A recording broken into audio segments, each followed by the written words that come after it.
नमस्कार, good morning India में आपका स्वागत है। मैं हूं अदिति राजपूत, मेरे साथ हैं ताबिश हुसैन और हम शुरुआत कर रहे हैं एशिया कप में भारत की शानदार जीत के साथ। दूसरा ये मुकाबला था, भारत ने पाकिस्तान को 5 विकेट से हरा दिया। बेहद रोमांचक मुकाबला ये रहा ताबिश, और भारत को 148 रनों का लक्ष्य यहां पर मिला था। बिल्कुल, और शुरुआत जब हुई अदिति इस मुकाबले की तो ऐसा लगा कि एक तरफा जो है होता हुआ जा रहा है, क्योंकि हार्दिक पांड्या कमाल की गेंदबाजी कर रहे थे, लेकिन उसके बाद 150 रन के आसपास तक ये मुकाबला लक्ष्य जो है वो पहुंचा पाकिस्तान की तरफ से। और जब टीम इंडिया की शुरुआत हुई तो वो भी अच्छी नहीं हुई। भारत ने केएल राहुल और रोहित शर्मा के विकेट जल्दी खो दिए। विराट कोहली 35 रन बनाकर आउट हुए, लेकिन जडेजा और पांड्या ने बढ़िया पारी खेलकर भारत की मैच में वापसी करवाई। जडेजा 29 गेंदों में 35 रन बनाकर आउट हुए और आखिरी ओवर में पांड्या के शानदार 6 की बदौलत भारत ने ये लक्ष्य हासिल कर लिया। और इस जीत के हीरो हार्दिक पांड्या रहे, जिन्हें मैन ऑफ द मैच भी दिया गया। उन्होंने 3 विकेट भी लिए और 17 गेंदों में 33 रनों की शानदार पारी भी खेली। पांड्या को मैन ऑफ द मैच तो चुना ही गया, लेकिन हम अगर पाकिस्तान की बात करें तो टॉस हार कर पहले बल्लेबाजी करने की उन्होंने चुना और उसके बाद 19.5 ओवर में 147 रनों पर उनकी टीम ऑल आउट हो गई। जवाब में भारत ने 19.4 ओवर में 5 विकेट खोकर ही लक्ष्य को हासिल कर लिया।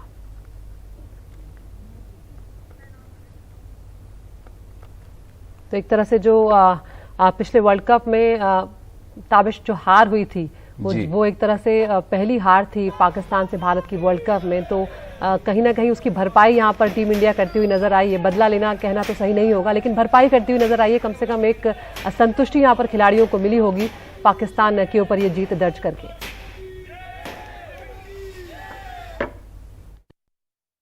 उससे समान है नहीं, क्योंकि पांड्या ने गुजराती भाई ने जिताया, हम भी गुजराती। बहुत मजा आया, इंडिया को जिताया, सबसे ज्यादा आनंद है, बहुत मजा आ गया। बहुत अच्छा मैच था, एंड तक इंटरेस्टिंग फाइटिंग मैच था। दोनों टीम्स बहुत अच्छा खेली, लेकिन हमारा भारत महान, ऐसे कि जैसे कि हम जीतते हैं। पिछले साल डिफेंडिंग चैंपियन हम एशिया कप के, और इस साल भी भगवान की दुआ से अच्छी स्टार्ट करी है इंडिया ने, हमारी टीम ने, and most probably we will win this cup again. ये इंडिया पाकिस्तान का मैच है, थोड़ा नमक मिर्च मसाला तो होना चाहिए, जैसा कि हुआ, लेकिन एंड में पता था थोड़ी पिच की भी इश्यूज थी, इसलिए थोड़ा अप्स एंड डाउन्स आ रहे थे मैच में, लेकिन we were quite sure that India will win and definitely जीते हम। हमने पहले ही बोल दिया था, आने से पहले ही हम लोगों ने घर से निकलते टाइम ही कहते था आज इंडिया जीतेगी। हम सोच के आए थे, we call this event sir, आखिरी बार जो हुआ था, we had to come up with something, right? और हम कहीं ना कहीं ऐसा लग रहा था कि अब क्या होने वाला है। ऑब्वियसली, लाइक इंडिया पाकिस्तान में अगर आपको ये नहीं लग रहा है तो इट्स नॉट अ मैच देख रहे हो। तो you not right, watching the right match. India Pakistan has to be unpredictable. Credit Hardik Pandya, 110% Hardik Pandya. He played really well. He got us through. End तक खेला है और end तक हमें जिताया है। तो lovely played. I love India, bro. 10 over के बाद टाइट मैच था तो हाँ, ऐसे मैच में कहीं भी जा सकता है, बट जिस तरह से हार्दिक ने बैटिंग की और जड्डू ने बैटिंग की तो आई थिंक काफ़ी अच्छी बैटिंग थी कि हम लोग मैच जीत गए। बट ऑनेस्टली मैच 50-50 था। लास्ट जब तक मतलब हार्दिक ने जाके रन बनाया, उससे पहले बिल्कुल 50-50 था, और हम लोग भी यही प्रे कर रहे थे कि वो रन बनाए। बट हाँ, डेफिनेटली मैच 50-50 था। हमने बस यही प्लान था कि हम जितना गेम को डीप लेके जाएं उतना अच्छा है, और जिस तरह नसीम ने बॉलिंग कराई वो काफ़ी अच्छा था, और स्टार्ट में भी उसने काफ़ी अच्छी बॉलिंग की, क्रूशियल विकेट लेके दी, और डेथ में भी उसने बहुत अच्छी बॉलिंग की। अनफॉर्चुनेटली हम वैसा फिनिश नहीं कर पाए, लेकिन मेरे ख्याल से नवाज के भी को क्रेडिट देना चाहिए, जिस तरह उसने वो लास्ट ओवर किया। प्रेशर गेम थी, और जिस तरह हम ओवर द 9 नहीं हुए। और हमारे साथ 2 खास मेहमान जुड़ रहे हैं। हमारे स्पोर्ट्स एडिटर विमल मोहन हैं और सीनियर स्पोर्ट्स जर्नलिस्ट जी राजा रमन है। राजा रमन सर, पहले आपके पास यहाँ पर आना चाहूंगी, किस तरह से आप जीत को देख रहे हैं, क्योंकि हम तमाम जगहों पर पढ़ रहे हैं वर्ल्ड कप को लेकर कहा जा रहा है कि पिछली बार अक्टूबर 2021 में जिस तरह से भारत हारा था, वो पहली हार थी वर्ल्ड कप में भारत की पाकिस्तान के खिलाफ। ऐसे में कहीं ना कहीं उसकी भरपाई के तौर पर इस जीत को देखा जा रहा है। देखिए, 50 ओवर वर्ल्ड कप अलग होता है आदिति, और 2020 का खेल अलग ही होता है। यहाँ पे कोई भी जीत सकता है। 2020 इज अ ग्रेट लेवलर, और आज कल की जीत, आज नेशनल स्पोर्ट डे है, तो एक तोहफे के रूप में देखिए आप उसको। Forget what happened last year. हम बहुत ज्यादा तवज्जो देते हैं कि पिछले साल क्या हुआ था। मुझे लगता है कि कल रात के मैच को आप पूरा आनंद लीजिए, go back, watch the game, enjoy what Hardik did, and जो जडेजा ने किया है, जो गेंदबाजी भुवनेश्वर कुमार ने किया है, आई थिंक इसको एंजॉय कीजिए and forget what happened last year. Vimal ji, आप किस बात से ज्यादा खुश हैं इस जीत में? हार्दिक पांड्या, उनसे तो उम्मीद ही थी, लेकिन गेंदबाजी में भी उन्होंने बहुत बढ़िया करा, उस बात से, या फिर विराट कोहली जो है थोड़े से रन बना गए, उनका बल्ला काफी वक्त से शांत चल रहा है, तो उनकी तरफ भी फैंस जो है बड़ी दिलचस्पी से देखते हैं। बिल्कुल, विराट कोहली का चलना और खासकर उनके लिए, जैसे मैं पहले भी आपसे बात कर रहा था कि 100वां T20 इंटरनेशनल था उनके लिए, और रिकॉर्ड के लिए, फैंस के लिए अगर बताऊं तो रॉस टेलर के बाद वो अकेले ऐसे खिलाड़ी हैं जिन्होंने तीनों फॉर्मेट में 100 मैचेस खेले हैं। तो ये उनके लिए एक माइलस्टोन मैच था, और विराट के फैंस जाहिर तौर पे आप अगर सोशल मीडिया पे देखेंगे तो बेहद वो खुश नजर आ रहे हैं। लेकिन कई सारे इसमें पॉजिटिव्स थे। आपको 10 विकेट फास्ट बॉलर को मिलना, ऐसी पिच पे, ट्रिकी पिच है, बी डिविलियर्स इसको ट्रिकी पिच कह रहे हैं, और यहाँ पे 10 विकेट आपके फास्ट बॉलर्स को मिलना, जबकि बुमराह आपके पास नहीं है, जो बहुत समय से जो हमें एक तलाश है वर्ल्ड कप के लिहाज से देखें तो हार्दिक पांड्या का आके उसको मैच को फिनिश करना, जिस तरीके से रविंद्र जडेजा हमेशा से मैं मानता हूं कि तुरुप का इक्का है उनको। अभी जब मैच के बाद उनसे मांजरेकर ने उनसे बातचीत की तो उन्होंने पूछा कि मतलब क्या बातचीत करने के लिए वो तैयार है, कोई प्रॉब्लम तो नहीं है, क्योंकि उन्होंने एक बार उनको बिट्स एंड पीसेस प्लेयर कहा था और रविंद्र जडेजा ने उसका कई अपने प्रदर्शन से उसका जवाब दिया। तो बहुत सारी अच्छी चीजें इस मैच में देखने को मिली। और एक और भी है कि इस टूर्नामेंट में क्योंकि आगे और भी मैच होंगे भारत पाकिस्तान के, तो मुझे लगता है कि बाबर आजम अगर चलेंगे तो मैच का रोमांच और भी ज्यादा देखने को मिलेगा। और ये विक्ट्री जाहिर तौर पे, जैसे राजा रमन कह रहे थे, रिलिश करने वाली बात है, और इसको काफी समय तक भारतीय फैंस याद करेंगे। इसमें कई सारी बातें जो पॉजिटिव आई हैं, अलग अलग प्लेयर्स के अलग अलग लाखों करोड़ों फैंस हैं, तो उन सब के लिए भी काफी सारे तोहफे मिले। आज स्पोर्ट्स डे भी है, 29 अगस्त को स्पोर्ट्स डे मनाया जाता है आज के दिन, और मेजर ध्यानचंद जो है उनकी याद में एक तरह से मनाया जाता है। तो भारतीय फैंस के लिए एक बहुत बड़ा तोहफा कह सकते हैं। राजा जी, विराट कोहली के परफॉर्मेंस को आप कैसे आंकेंगे, क्योंकि बहुत लंबे वक्त के बाद कहीं ना कहीं ये लग रहा था कि शायद कल जो है विराट का बल्ला बहुत आगे जा सकता है, हो सकता है हाफ सेंचुरी बना ले, लेकिन बहुत बुरा परफॉर्मेंस भी नहीं रहा। कम से कम जो पिछले परफॉर्मेंस से उसके बाद कहा जा सकता है कि क्या विराट की वापसी हुई है, ऐसा लग रहा है? नहीं, वापसी तो टाइम लगेगा। पीपल विल कीप टॉकिंग के उन्होंने अभी शतक नहीं जमाया है कई दिन से, ये बात तो रहेंगी। लेकिन मेरे लिए सबसे बड़ी फैक्ट ये रही है कल के विराट कोहली पिछले दिनों में कहा कि आई वॉज फेकिंग इंटेंट, मैं अपना इंटेंशन झूठी तरीके से पेश कर रहा था, लेकिन कल बहुत पॉजिटिव नजर आए। आप वो ही जानते हैं कि वो फेकिंग है कि रियल है। अगर फेकिंग है तो बहुत बेहतरीन फेकिंग है जो उन्होंने खेला है। और ये विवियन रिचर्ड ने एक बार दिल्ली डेयरडेविल्स टीम में कहा था कि आप मैदान में जाइए और लोगों को समझने मत दीजिए कि आप परेशान हैं, आप अगले पे हावी होने के लिए don't reveal your real estate of mind. अगर विराट कोहली ने ये किया है despite not being in the best shape mentally, बहुत बेहतरीन इनिंग। इट वाज क्रिटिकल, लोगों को लग रहा था कि भारत हार जाएगा, बट इट वाज इंपॉर्टेंट कि रोहित शर्मा और विराट कोहली इनिंग को लंबा ले जाए ताकि हार्दिक पांड्या के पास एक मौका बने लास्ट में रन बनाने का। I think it was brilliant inning yesterday. लेकिन वापसी हुई है क्या, अभी थोड़ा इंतजार करना होगा। जी विमल। राजा, विमल बोल रहा हूं मैं आपसे। एक सवाल, एक ऑब्जर्वेशन है और एक सवाल भी है कि विराट कोहली ने अपना जो वीकनेस है उसको भी एक बहुत हाई प्रेशर मैच से पहले रिवील किया, ये बहुत काबिले तारीफ है। और मेंटल हेल्थ की बात करना इंडिया पाकिस्तान मैच से पहले, एक तरह से अपना जो उनका स्टाइल है उसी स्टाइल में उन्होंने वापसी की कोशिश की, ये और मेंटल हेल्थ पे बात करना, ये अपने आप में जाहिर तौर पर बड़ी बात है। एक चीज जो मैं पूछना चाह रहा था कि काफी समय से हमें एक मैच अच्छे फिनिशर की, हालांकि दिनेश कार्तिक को मौका मिलता, वो भी आपको लगता है वर्ल्ड कप के लिहाज से हार्दिक पांड्या, दिनेश कार्तिक एक परफेक्ट मैच फिनिशर के रूप में तैयार किया जा सकता है? शायद पंत भी इसमें जुड़े। देखिए, ऑप्शंस बन गए भारत के पास, लेकिन अभी भी जो टॉप ऑर्डर का फेलियर है, जिस तरीके से राहुल आउट हुए हैं, उनके रन नहीं बन रहे, विराट कोहली और रोहित शर्मा के फॉर्म को लेके सवाल जरूर है, अभी खत्म नहीं हुए। तो फिनिशर तो दूर की बात विमल, पहले तो आप अपना बैटिंग ऑर्डर मजबूत कीजिए। तो ये एशिया कप में शायद हमको आइडिया मिलेगा कि विराट कोहली, रोहित शर्मा और केएल राहुल 1, 2 और 3 क्या ये परेशानी का वजह बन सकते हैं या फिर आपको तसल्ली देंगे कि ये इनकी वापसी हुई है। I think this next few matches will tell us. लेकिन सबसे बड़ी बात यह है कि विराट कोहली ने अपना जो इंटेंशन दिखाया बहुत पॉजिटिव तरीके से आया है और शॉट खेलने लगे थे, and I think he played some amazing shots. And I think के अच्छा ही हो रहा है भारत के लिए, लेकिन इंतजार करना होगा। I think it is too soon. इसमें अगर आप वर्ल्ड कप की बात करने लगेंगे इतना जल्दी शायद सही नहीं होगा, but it is good preparation.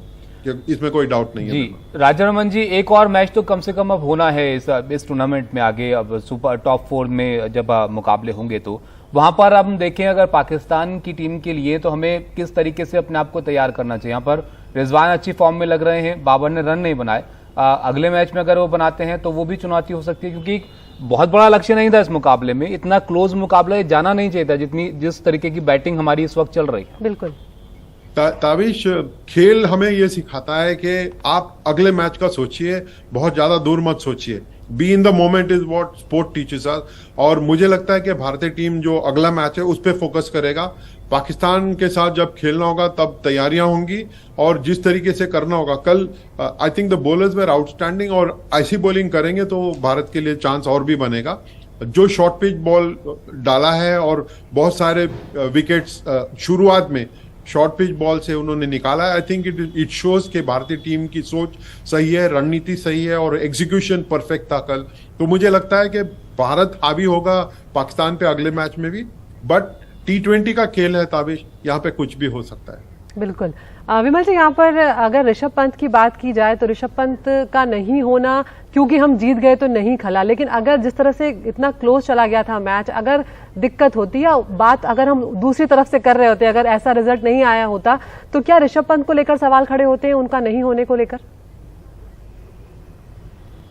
नहीं, मुझे लगता है कि राहुल द्रविड़ वापस आए कोविड के बाद से वापसी, और टीम मैनेजमेंट ने जो एक फैसला लिया, क्योंकि काफी फॉर्म में है, आप दिनेश कार्तिक देखिए काफी वक्त से फॉर्म में है और उनको भी एक फिनिशर के विकल्प के तौर पे, जैसा मैं पहले भी कह रहा था कि अगर वर्ल्ड कप के लिहाज से टीम सोच रही है, टीम मैनेजमेंट इसके बारे में बात भी कर रहा है, तो ऋषभ पंत को और भी अभी मौके मिलेंगे, हो सकता है अगले मैच में मिले। और जिस तरीके से वो लगातार डगआउट में दिख रहे थे कैप्टन के साथ, तो पूरी टीम पॉजिटिव जो फ्रेमवर्क है माइंड सेट स्पेस में वो दिख रही थी। तो मुझे लगता है कि जैसे ऑल्टरनेटिव्स की बात है, टॉप ऑर्डर या मिडिल ऑर्डर या लोअर ऑर्डर में अगर आप देखते हैं तो बहुत सारे विकल्प को तैयार किए जा रहे हैं। और दिनेश कार्तिक का होना, दिनेश कार्तिक को मौका नहीं मिला, 1 रन उन्होंने बनाया, लेकिन क्या पता जो विनिंग रन्स उनके बल्ले से भी आ सकते थे। राजा रमन जी, अब विकल्पों की हमने बात करी, हमारे पास अब बहुत विकल्प है, हमें अब किसी चीज की कमी नहीं है, ना गेंदबाजों की, ना बल्लेबाजों की, ना ऑलराउंडर की। अब तो विकेट कीपिंग में भी विकल्प जो है वो मौजूद है। ऐसे में आपको लगता है कि अगला मुकाबला जब हांगकांग से हम खेलेंगे तो वहां पर कुछ और लोगों को जो मौका देना चाहिए बड़े मुकाबले से इतर, ताकि हम देख सकें और जो ऑप्शंस है हमारे पास उनको हम कैसे इस्तेमाल कर सकते हैं? बिल्कुल करेंगे। और अगर रोहित शर्मा की बात माने और क्यों ना माने, रोहित शर्मा ने कहा है कि एक्सपेरिमेंट्स विल कंटिन्यू और शायद उनका इशारा था कि ऋषभ पंत की जगह दिनेश कार्तिक को खिलाना एक एक्सपेरिमेंट के तौर पे किया गया है। दे वांट टू टेस्ट के प्रेशर सिचुएशन में कौन कैसे खेलता है। ऋषभ पंत बहुत ही बेहतरीन खिलाड़ी है, सब लोग जानते हैं, he can win matches on his own, लेकिन दिनेश कार्तिक को शायद हाई प्रेशर मैच का एक अनुभव वापस देने का प्रयास था। I am sure there will be more experiment, बाकियों को भी मौका मिलेगा खेलने का और फिर अपना हुनर दिखाने का। बिल्कुल, बहुत बहुत शुक्रिया राजा रमन जी, विमल मोहन, आप दोनों का। और बस जिस तरह से आप दोनों ने ही कहा कि आज नेशनल स्पोर्ट्स डे है और खेल की जीत होना चाहिए, चाहे कोई भी टीम हारे कोई भी टीम जीते, वो बहुत ज्यादा मायने नहीं रखता। एक छोटे से ब्रेक के लिए हम यहाँ पर रुक रहे हैं।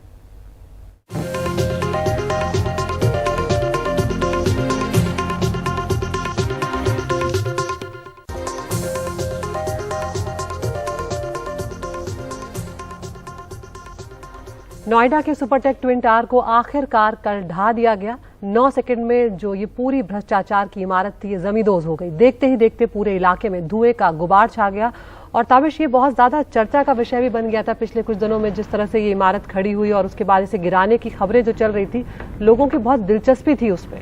बिल्कुल, क्योंकि देखिए इतनी ऊंची ये इमारत थी, अपने आप में इस तरह का डेमोलिशन जो है भारत में सबसे ऊंची इमारत का ये था, जिसको देखने में लोगों को बड़ी दिलचस्पी थी कि ये गिरेगी, ये टावर्स तो ये कैसे गिरेंगे और इसका असर कैसा देखने को मिलेगा। इसलिए सबकी निगाहें दिन भर जो है इस पर लगी हुई थी, सुबह से ही जब 2:30 बजे इन ट्विन टावर्स को गिराया गया और देखते ही देखते जब ये डेमोलिशन हुआ उसके बाद पूरे इलाके में धुएं का गुबार छा गया और ट्विन टावर के बिल्कुल करीब बने सुपरटेक एमरल्ड और एटीएस सोसाइटी कुछ देर के लिए धुएं के गुबार में ही घिर गए थे।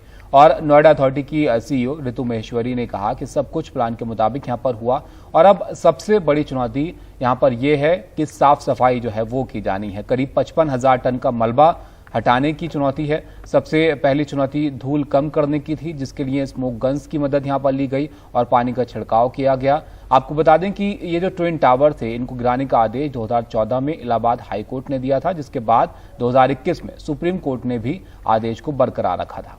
ट्विन टावर को बनाने वाली कंपनी सुपरटेक ने अपने बयान में कहा कि इसमें उनका करीब 500 करोड़ रुपए का नुकसान हुआ है, लेकिन सवाल ये भी है कि जब इतनी बड़ी बड़ी इमारतें बन रही होती हैं तो वो भ्रष्टाचार की सीमा यहाँ पर पार की गई, कई स्तरों पर यहाँ पर भ्रष्टाचार हुआ, तभी इतनी बड़ी इमारत जो है वो खड़ी हो गई, 103 मीटर की, कुतुब मीनार से भी ऊंची, और आखिरकार इसे ढा दिया गया। और आसपास के जो लोग थे वो अब कहीं ना कहीं इस बात को लेकर तसल्ली बख्श हैं कि अब कम से कम जो उनका जो व्यू रुक रहा था, ताबिश, आसपास के लोग इस बात से भी खुश हैं कि उनका जो व्यू रुक रहा था वो कम से कम उनको अब अच्छे से वो देख पाएंगे। वो भी है, और एक ग्रीनरी का भी यहाँ पर इशू है अदिति, के जरूरी है कि वहां पर पार्क यहाँ पर होना था, वो नहीं था, और हर जगह कंक्रीट होगा तो फिर उसके लिए भी एक अलग दिक्कतें होती हैं। लेकिन अब आखिरकार इन टावर्स को गिरा दिया गया है और अब निगाहें इस बात पर हैं कि ये जो मलबा जमा हुआ है ये यहां से हटाया जाना है। ऊपर वाले से प्रार्थना एकदम सक्सेसफुल हुआ, जो सोचा था, जैसे प्लानिंग किया था वैसा ही डिमोलिशन हुआ। तो सबके आशीर्वाद से हुआ और सबकी दुआओं से हुआ। जो अनुमानित था वो हुआ है, जैसे ATS विलेज की जो बाउंड्री टूटनी थी वो अनुमानित थी, हमने बताया, हमको इन्फॉर्म भी किया था कि ये चीज हो सकती है। और दूसरा एक कुछ शीशे टूटना, जो बिल्डिंग जब 32 मंजिला टावर जब नीचे 10 सेकंड में 12 सेकंड में ध्वस्त होती है तो हवा का दबाव जो रहता है उसको जाने के लिए जगह नहीं रहती है, तो वो शीशे टूटते हैं। ये भी हमने दोनों सोसाइटी के मेंबर्स को बताया था कि शीशे टूट सकते हैं, लेकिन एडिफिस जवाबदार है, एडिफिस इसको नए शीशे रिप्लेस करके लगवा के देंगे। ट्विन टावर को गिराने के प्रोजेक्ट के ब्लास्टर चेतन दत्ता के लिए ये बहुत ही भावुक लम्हा रहा। उन्होंने NDTV से कहा कि ट्विन टावर गिरने के बाद उनकी टीम के सभी सदस्य एक दूसरे से गले लगकर रोने लगे थे। उनसे बात की हमारे सहयोगी सौरभ शुक्ला ने। हम इस वक्त जो भ्रष्टाचार का ट्विन टावर 103 मीटर ऊंचा वो ध्वस्त हो गया, उसके बिल्कुल नजदीक हैं और ये एक सफलतापूर्ण किया गया डेमोलिशन है और इसके पीछे बहुत लोगों की टीम है, लेकिन कुछ चेहरे जो जाने माने हम जब जानते हैं, एडिफाइस की टीम, जेट की टीम, और उनके साथ काम कर रहे थे ब्लास्टर चेतन दत्ता। चेतन दत्ता हमारे साथ हैं। जो 6 लोग वहाँ पर मौजूद थे ब्लास्ट के वक्त, उनमें से चेतन एक थे और चेतन ने ही डायनमो पर वो बटन दबाया जिससे ब्लास्ट हुआ। तो चेतन से समझते हैं कि उनका अनुभव क्या है और इस वक्त जब डेमोलिशन हो गया है, लोग अपने घरों में थोड़ी देर बाद लौटेंगे, उनके जज्बात क्या हैं। चेतन, आज सुबह से क्या दिमाग में चल रहा था, पूरी दुनिया की नजरें थी? आई वाज वेरी मच काम, बहुत शांत था मैं, बट हालत ये थी मेरी किसी से बात करने का नहीं दिल कर रहा था। मैं एक साइड पे बैठा रहा। ब्लास्टिंग से आधा घंटा पहले हम लोग साइड पे गए, केविन ने मुझे इशारा किया, हम लोगों ने तार बिछाई। उसके बाद जो अंकल अंदर गए उन्होंने डेटोनेटर के साथ तार को कनेक्ट किया, लेकिन पूरे टाइम आधा घंटा ऐसा था हमने किसी ने किसी से बात नहीं की। हम सब एक दूसरे चेहरों पे देख रहे थे, लेकिन कोई बात करने की पोजीशन में नहीं था। शायद ये स्ट्रेस लेवल ही था और कुछ नहीं था। एंड लास्ट मोमेंट पे मैंने जब केविन ने सायरन ऑन किया, जिसको 2:20 पे, मैंने सबको निकाल के अपनी जेब से मास्क दिए एंड सबको मैंने ईयरबड्स दिए। सबने ईयरबड्स और मास्क मुझसे लिए, लेकिन किसी ने मुझे थैंक्स भी नहीं कहा, बस लिए और रख लिए। सब टेंशन में थे। सब टेंशन में थे। एंड उसके बाद जो अंकल ने मुझे इशारा किया और हम लोग दोनों just near to that box बैठ गए। और कितनी दूर था वो? ये ऑलमोस्ट 70 मीटर दूर था। 70 मीटर आप लोगों ने, 70 मीटर दूर आपने बटन दबाया? हाँ जी। और जैसे मैं वहाँ बैठा, जो अंकल ने पहले मैंने कनेक्शंस किए, जो अंकल ने रिवॉल्व करके करंट जनरेट किया और उसके बाद मैंने बटन प्रेस किया। अंकल ने मेरे कंधे पे हाथ रखा एंड से बेटा push the button. Button press करने के इमीडिएटली बाद ईयरबड्स लगे थे, लेकिन बहुत तेज नॉइस हुआ। एंड जैसे ही नॉइस हुआ मैं एकदम से खड़ा हुआ। I was looking towards building और आई एम श्योर वहाँ बिल्डिंग नहीं थी, एक धूल का गुबार था। लेकिन इतनी टेंशन थी, हम में से किसी ने भी उस धूल को सेटल होने की वेट नहीं की। अपने अपने मास्क निकाले और लगाते हुए हम उस धूल में ही भाग लिए। धूल में अंदर चले गए। अंदर जाते हमारा पहला कंसर्न एमराल्ड कोर्ट था। हम एमराल्ड कोर्ट की तरफ गए, जाके एमराल्ड कोर्ट को देखा। सुपरटेक एमराल्ड कोर्ट जो से 9 मीटर 10 मीटर की दूरी 9 मीटर की दूरी पे था। हमारा पहला कंसर्न वही था and it was totally safe. उसके बाद हम लोग वापस आए एटिस विलेज की तरफ। एटिस विलेज में गए, वहाँ थोड़ा सा आपको पता लगा थोड़ा सा नुकसान हुआ है। एक पीस ऑफ मक कंपाउंड वॉल पे गिरा है, जो कि 4 या 5 मीटर कंपाउंड वॉल कट हुई है। चलो, it was not a bitter loss. उसके बाद हम आगे गए, आगे सब कुछ ठीक था, सेफ था। बिल्डिंग को चेक किया, हम दोबारा सुपरटेक में आ गए एंड सुपरटेक में आने के बाद सबसे पहले हमने सारी बिल्डिंग को चेक किया और हम वेरी कॉन्फिडेंट कि ये ब्लास्ट बिल्कुल सक्सेसफुल था। एंड केविन हस्के का एक सेल्फी बनती है और कहने के बाद उसने मुझे गले से लगाया एंड स्टार्ट क्राइंग। मतलब आप सब लोग आपस में रोए गले में? और मैं वी वोंट बिलीव अंकल, जो मैं, मयूर मेहता, मिस्टर यान, केविन, अगले 5-7 मिनट हम ये भूल गए कि हमने सेल्फी लेनी थी और हम लिटरली रो रहे थे। सब गले लग रहे थे और रो रहे थे। रियली मतलब सिर्फ मेरे लिए नहीं, हम सब के लिए बहुत प्राउड मोमेंट था। उस बीच में सब ये हुआ कि हम वो सेल्फी भूल गए। सेबर वालों को फ़ोन किया कि हमने बिल्डिंग चेक कर ली, एवरीथिंग इज सेफ, आप लोग ये बिल्डिंग चेक करो। बिल्कुल हम लोग बहुत रोए एंड आप सरप्राइज होंगे, मिस्टर मयूर मेहता जब मेरे गले लगे हैं, he was crying like a child, बिल्कुल एक बच्चे की तरह रो रहे थे। अंकल जो भी रो रहे थे, अंकल जो ने मुझे गले लगाया बहुत रो रहे थे वो भी। केविन के आंसू नहीं रुक रहे थे, अयान के आंसू नहीं रुक रहे थे। तो हम इतना खुश थे कि खुशी के आंसू हमारे किसी के नहीं रुक रहे थे। तो जो इस ट्विन टावर को गिराने की तैयारियों में बहुत पहले से जुटे हुए थे, कहीं ना कहीं उनकी धड़कनें भी बढ़ी हुई थी, लेकिन उन लोगों की धड़कनें सबसे ज्यादा बढ़ी हुई थी जिनके घर आसपास थे और जो उस वक्त के लिए वहां से छोड़कर चले गए थे। वो ये उम्मीद लेकर गए थे कि जब हम आएंगे तो हमारे घर सुरक्षित रहेंगे, और हुआ भी कुछ ऐसा ही ताबिश। ट्विन टावर के आसपास रहने वालों लोगों का कहना है कि सब कुछ ठीक ठाक रहा, उनका बेसमेंट, स्विमिंग पूल, गार्डन और सब ठीक है। ट्विन टावर के ठीक 9 मीटर बगल में है एमराल्ड कोर्ट सोसाइटी।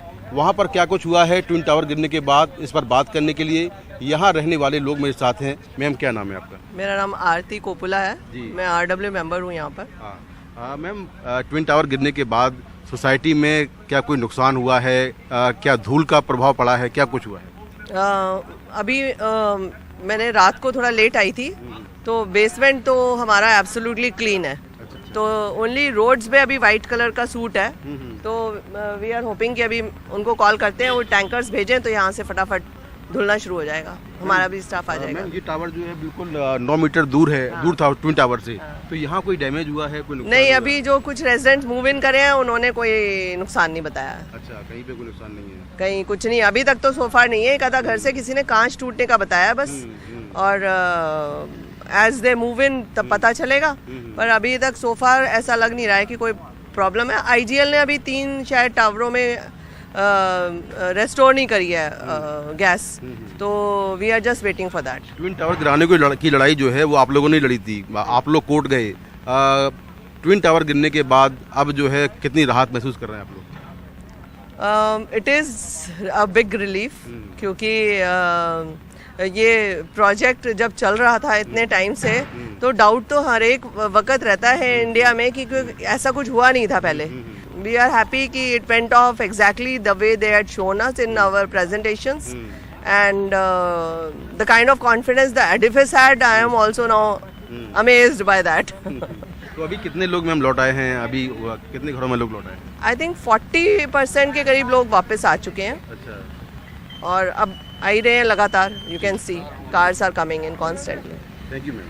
तो यहाँ पर जैसा मैम बता रही हैं कि 40% लोग यहाँ पर आ चुके हैं, और आप देखें कि ये जो सोसाइटी है इसका ये जो सामने कोने वाला टावर है, ये टावर ट्विन टावर से महज 9 मीटर की दूरी पर था, और खतरा इसी बात का था कि कहीं इस टावर को कोई नुकसान ना हो। लेकिन ये टावर बिल्कुल सेफ है, कोई नुकसान नहीं हुआ है। कुछ मकानों के शीशे जरूर टूटे हैं, लेकिन बाकी कोई भी नुकसान नहीं हुआ है। नोएडा से कैमरामैन कानन पात्रा के साथ मैं मुकेश सिंह, NDTV इंडिया।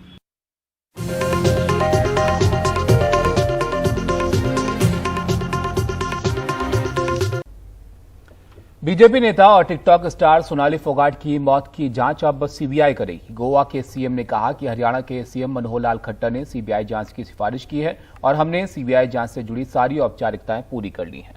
सोनाली फोगाट की मौत 23 अगस्त को गोवा में हुई थी। इस मामले में उनके पीए सुधीर सांगवान सुखविंदर के साथ कर्लीज क्लब के मालिक और ड्रग पेडलर को भी गिरफ्तार किया जा चुका है। सोनाली फोगाट के परिवार का आरोप है कि जो उनका पीए है सुधीर सांगवान और सुखविंदर, उन्होंने संपत्ति हड़पने के लिए उनकी हत्या की है। और जो सीसीटीवी फुटेज सामने आया है उसमें उनका जो पीए है सुधीर सांगवान, वो उन्हें कुछ पिलाता हुआ भी नजर आ रहा है।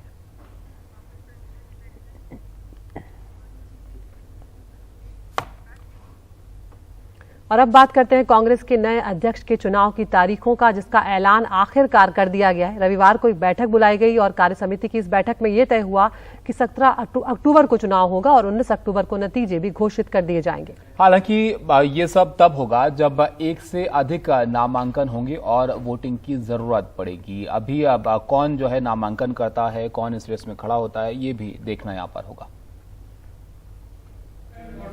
कांग्रेस कार्य समिति के कई सदस्य कांग्रेस मुख्यालय में जुटे और कई वर्चुअल तरीके से। इलाज के लिए विदेश गई सोनिया गांधी ने वर्चुअली ही इस बैठक की अध्यक्षता की। साथ में राहुल गांधी और प्रियंका गांधी वाड्रा भी जुड़े। पार्टी के इलेक्शन अथॉरिटी के चेयरमैन मधुसूदन मिस्त्री ने चुनाव की तारीखों का जो खाका पेश किया, उस पर कार्य समिति ने मुहर लगा दी। If there is more than one candidate, the date of poll 8 अक्टूबर को नाम वापस लेने की तारीख, एक से अधिक नामांकन होने पर 17 अक्टूबर को चुनाव, 19 अक्टूबर को वोटों की गिनती और नतीजा आएगा। यही मेरा जवाब है आपके उसमें। 22 सितंबर को नोटिफिकेशन होगा और 24 से 30 सितंबर तक नामांकन भरा जा सकेगा। राहुल गांधी को लेकर कहा जाता रहा है कि वे अध्यक्ष बनने को तैयार नहीं, लेकिन देखना है कि उनकी तरफ से नामांकन भरा जाता है या नहीं, और अगर वे भरते हैं तो उनके सामने कोई उम्मीदवार उतरता है या नहीं। मेरा पर्सनल ओपिनियन के साथ साथ सारे कांग्रेस वर्कर्स की ये भावना है कि राहुल गांधी जी इस वक्त लीड ले और वो कांग्रेस प्रेसिडेंट बने। कार्य समिति बैठक में पहले ही साफ कर दिया गया कि इसमें सिर्फ अध्यक्ष पद के चुनाव पर बात होगी। गुलाम नबी आजाद के इस्तीफे की कोई चर्चा नहीं हुई। सूत्रों के मुताबिक आनंद शर्मा ने इलेक्टोरल रोल को लेकर सवाल पूछा, जवाब मधुसूदन मिस्त्री ने दिया। जिन्होंने ये सवाल उठाए वो उसी प्रोसेस में से गुजरे हैं और उसी प्रोसेस और उसी प्रोसीजर के अंदर से ये सब कुछ हुआ है और वो उनकी उसकी खुद की party, they were party to it, इसलिए मैं ज्यादा टिप्पणी नहीं करना चाहता हूँ। 2019 लोकसभा चुनाव में कांग्रेस पार्टी की हार के बाद राहुल गांधी ने पार्टी अध्यक्ष पद से इस्तीफा दे दिया। तब से सोनिया गांधी बतौर अंतरिम अध्यक्ष ये जिम्मेदारी संभाल रही हैं। कांग्रेस जनों को उम्मीद है कि देर सवेर राहुल गांधी हामी भर देंगे और वही कांग्रेस अध्यक्ष बनेंगे। नई दिल्ली से उमाशंकर सिंह, एनडीटीवी इंडिया।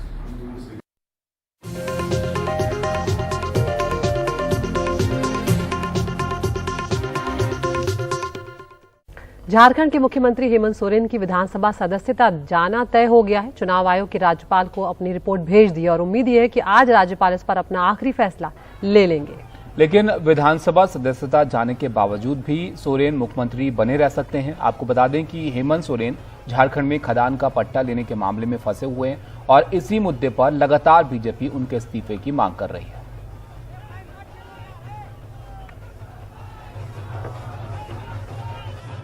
झारखंड में आखिर क्या होगा?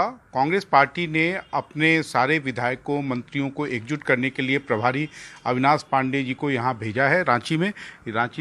सर ये बताइए, सरकार बचेगी या जाएगी? सरकार को तो किसी प्रकार से कोई खतरा होने का सवाल ही नहीं है, क्योंकि संख्या जो है हमारे पक्ष में है और गठबंधन के जितने भी विधायक हैं एकजुट हैं और इसमें किसी प्रकार से कोई सरकार को खतरा हो ऐसा तो कोई अंदेशा नहीं। अगर हेमंत सोरेन अयोग्य करार दिए जाते हैं तो क्या महागठबंधन के वो नेता रहेंगे? देखिए, सबसे पहली बात तो है कि उनके संदर्भ में जो सतत जो टिप्पणियां आ रही हैं, जो प्रचार माध्यम में जो प्रचार हो रहा है, वास्तविकता में इस प्रकार का कोई भी आदेश अभी तक के महामहिम गवर्नर साहब ने या इलेक्शन कमीशन ने ऐसा कोई भी आदेश दिया नहीं है। जब ये आदेश आ जाएगा तो निश्चित रूप से क्या परिस्थितियां बनती हैं, उस प्रकार से आगे क्या होना है, गठबंधन के सभी घटक साथ में बैठेंगे, चर्चा करके आगे की रूपरेखा बनाएंगे, अगर इस प्रकार कोई आदेश आता है तो। लेकिन आज की तारीख में महागठबंधन की क्या राय है, कांग्रेस पार्टी की क्या राय है? कांग्रेस की बहुत स्पष्ट राय है कि महागठबंधन में जितने भी घटक हैं, हम सब कटिबद्ध एक रूप से संकल्पित हैं कि ये जो कार्यकाल प्रदेश की जनता ने हमें सेवा करने का जो मौका दिया है उसे हम पूरा करें और सफलतापूर्वक पूरा करें। जिस दिन से सरकार यहाँ बनी है उस दिन से एन केन प्रकारेण आप सब जानते हैं कि जहाँ जहाँ गैर भाजपाई सरकारें हैं वहाँ पर कोई ना कोई तरीके से अड़चने पैदा कर कर, चाहे संवैधानिक संस्थाओं का दुरुपयोग कर कर एक आतंक फैलाने का काम, लोगों को भ्रमित करने का काम, एमएलएस को भ्रमित करने का काम सतत शुरू है। लेकिन झारखंड में वस्तुस्थिति ये है कि झारखंड के जितने भी गठबंधन के हमारे जो विधायक हैं और जितने भी पार्टियां हैं उसमें कांग्रेस और सभी लोग एकत्र हैं और यहाँ पर किसी प्रकार से इस सरकार को कमज़ोर करने की जितनी भी कोशिशें हैं वो असफल रही हैं और आगे भी असफल रहेंगी। आपके 3 विधायकों का क्या स्टेटस है? ये 3 विधायक, उनके ऊपर में ऑलरेडी पुलिस ने केस दर्ज किया है, सीआईडी उस पर इंक्वायरी कर रही है और जो भी कानूनी प्रक्रिया है वो चालू है। जहां तक पार्टी का सवाल है, अनुशासनहीनता के चलते हुए पार्टी की अनुशासन समिति ने एक्शन लिया और उन्हें अभी निलंबित किया गया है। आगे उनकी सदस्यता को लेकर एक प्रश्न चिन्ह है जिसको लेकर उनसे कुछ नोटिस दी गई है और मुझे लगता है कि अब वो स्पीकर साहब के ट्रिब्यूनल कोर्ट में ये मैटर मसला है, उसके ऊपर कल को अगर फ्लोर टेस्ट होगा तो पार्टी का व्हिप उन पे लागू होता है या नहीं? ये टेक्निकलिटीज तो जो हैं आज जब तक के निलंबन है तो निलंबन तक तो वो पार्टी में ही है। जिस दिन निष्कासित हो जाते हैं तो उस दिन नहीं रहेंगे। जलवायु परिवर्तन के मद्देनजर अब भारत में 5000 साल पुरानी धान की खेती का तरीका बदलने की तैयारी हो रही है। भारतीय कृषि अनुसंधान केंद्र ने धान की एक अलग किस्म विकसित की है और ये किस्म ऐसी है जो खेती का तरीका तो बदलेगी ही, साथ ही कम से कम पानी में ज्यादा उपज भी देगी। कम पानी से कैसे धान की खेती होगी, देखिए हमारे सहयोगी रविशंकर शुक्ला की ये खास रिपोर्ट।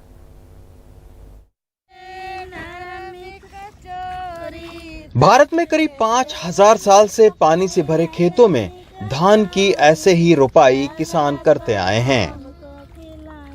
इस तरह की खेती में अब तक 1 किलो चावल पैदा करने के लिए 4000 लीटर पानी लगता है। लेकिन अब आपको लेकर चलते हैं भारतीय कृषि अनुसंधान केंद्र, जहां 10 साल तक शोध करने के बाद धान की नई किस्म पूसा बासमती 1989 और पूसा बासमती 1985 तैयार की गई है, जिसकी बुआई हल्की नमी वाले खेत में इस तरह सीधे हो रही है। दरअसल हजारों साल से हमारे जो किसान हैं वो धान की फसल को खरपतवार से बचाने के लिए पानी से भरे खेतों में अब तक धान की रोपाई करते आए हैं। लेकिन ये बिल्कुल उलट कृषि पद्धति है। आपने देखा कि जिस तरह गेहूं की बिजाई होती है उसी तरीके से धान की यहाँ पर बिजाई हो रही है। अब 25 दिन के बाद में हम आपको फिर से उस खेत पर लेकर चलते हैं जहां पर धान की बिजाई हुई थी। हम लोग जो है फिर इधर सोयाबीन पे, सोयाबीन का प्लाट है। कृषि अनुसंधान केंद्र के निदेशक डॉक्टर AK सिंह हमें उस खेत में लेकर गए जहां धान की सीधी बुआई हुई थी। और इस खेत में हमने जो है धान की सीधी बिजाई की है यहाँ पर, और इस बिजाई के करीब 18 दिन बाद इसमें एक खरपतवार नाशी दवा जिसको हम इमीजा थापेर या परसूट के नाम से आती है, इसका हम छिड़काव करते हैं। बड़ा ब्रॉड स्पेक्ट्रम हर्बिसाइड है, सारे खरपतवार को मार देता है। और इसमें देखिए कि दवा का छिड़काव किया गया, उसी खरपतवार नाशी दवा का छिड़काव इसके ऊपर किया गया है, लेकिन इसमें धान को कोई असर नहीं हुआ है, लेकिन खरपतवार पूरी तरह से साफ हो गया है, जिससे धान की रोपाई में करीब 3000 रुपए एकड़ का खर्चा आता है, वो बचेगा। इसके साथ साथ पानी में करीब 35 से 40% की बचत होगी। कृषि अनुसंधान केंद्र अगले साल तक पूसा बासमती 1989 और 1985 के बीज बड़े पैमाने पर किसानों को मुहैया कराएगी, ताकि जलवायु परिवर्तन के असर और भूजल के दोहन को कम किया जा सके और किसानों के खेती की लागत भी घटाई जा सके। नई दिल्ली से Ravish Ranjan Shukla, NDTV India.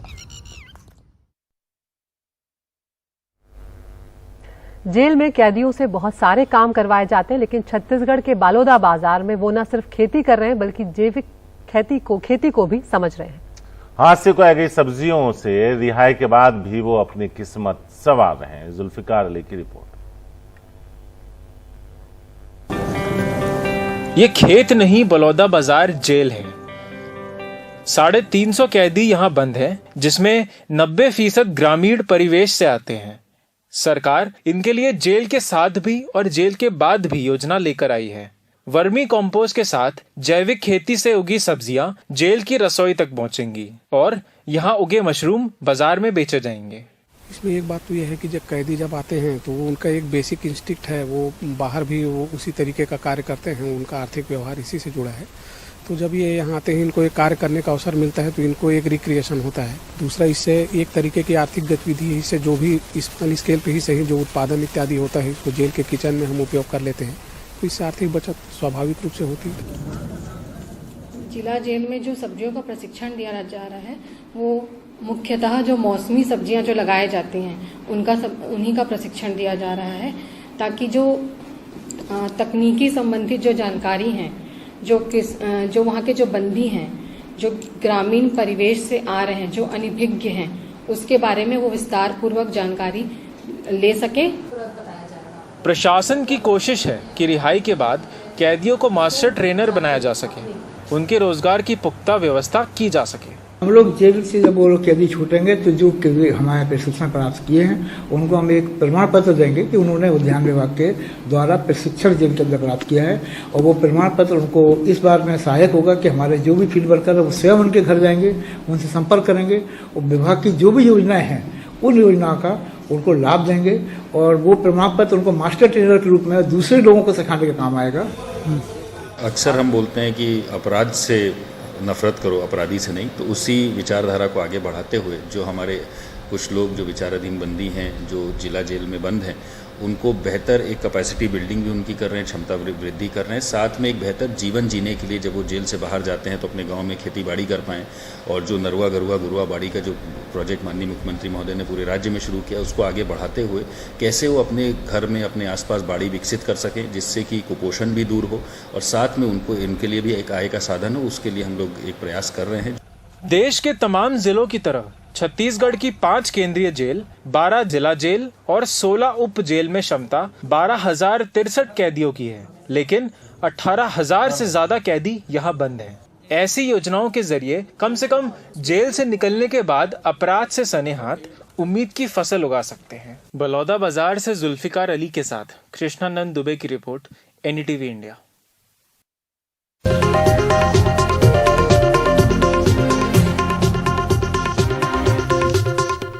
NDTV India में इन 2 घंटों के दौरान हमने आपको कई सारी खबरें दिखाई।